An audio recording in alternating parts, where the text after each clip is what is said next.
企業有好多唔同嘅持份者，每個人關心嘅利益都唔同，喺做決策嘅時候要平衡各方利益，並對佢哋負起社會責任。企業對不同持份者可以點樣履行社會責任呢？對東主或股東，第一，企業應該以長遠發展為目標，唔應該為咗短期利潤犧牲未來。例如某上市公司為提升季度業績，削減研發開支，結果該一季係賺錢，但未來產品質素下跌，長遠嘅股價反而下滑，損害股東利益。第二，顧及所有股東利益，不應偏幫大股東，忽視小股東。第三，重要資訊要公開透明。對於僱員，企業應提供公平同合理嘅金錢報酬，提供一啲有助改善僱員健康或者安全嘅員工福利，提供安全同舒適嘅工作環境，以及支援僱員嘅個人同事業發展。最後，企業仲要確保僱員受到公平同公正嘅對待。對於顧客，企業所有行動應以顧客利益為優先。一、價錢要合理，仲要有良好嘅品質。二、提供符合顧客要求嘅貨品同服務。三、產品資訊要透明及準確。四、提供良好嘅售後服務，咁樣有助企業與顧客維持長遠關係。五、關顧特殊需要顧客。對待供應商，企業要公平對待供應商，例如價格要合理，大企業唔應該強迫小供應商減價。第二，企業應準時向供應商付款，唔應拖數或者賴賬。第三，公平對待所有供應商，超級市場等零售商唔應該向供應商收取昂貴嘅上架費。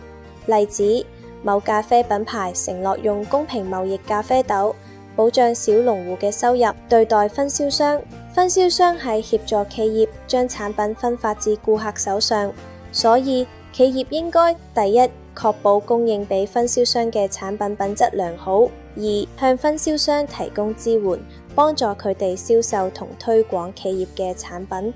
例如 Apple 定期為經銷商舉辦產品培訓，確保銷售員了解新功能。對待債權人，企業向債權人借錢之後，應該一，準時還款，延遲還款會讓債權人對企業留低負面印象。債權人可能會拒絕再借錢俾企業，導致企業陷入財政困難。二、提供準確嘅財務資料，等債權人評估風險。對待政府，第一，同政府官員同執法人員合作，例如當警方或衛生署人員要求企業提供特定資料時，企業應提供適時嘅配合，協助佢哋更有效率咁執行職務。第二，如實報稅，並公平地向政府表稅，企業唔應該刻意隱瞞收益同埋資產嚟避稅。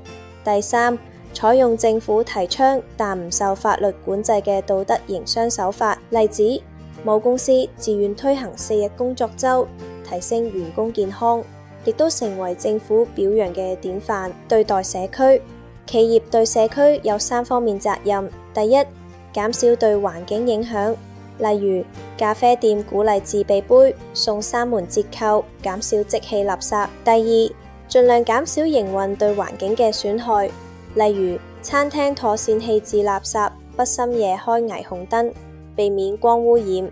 第三，舉辦同支持公益活動、義工服務以及其他社區活動。對待競爭對手，企業對競爭對手要履行以下嘅社會責任：第一，要以公平、誠實同尊重對方嘅態度對待競爭對手同進行競賽。例如，企業應尊重競爭對手嘅知識產權，唔應該透過不道德嘅手段，例如派出間諜嚟獲取對方嘅商業資訊。第二，企業應避免損害行業形象，如企業嘅營商手法損害行業形象，行內所有競爭對手嘅業務都會受到負面影響。總結，企業對持份者履行社會責任，唔單止幫助社會發展，亦都有助自己建立長遠信譽，吸引人才與投資，真正做到以人為本，以誠取信。如有任何意見，歡迎你留言，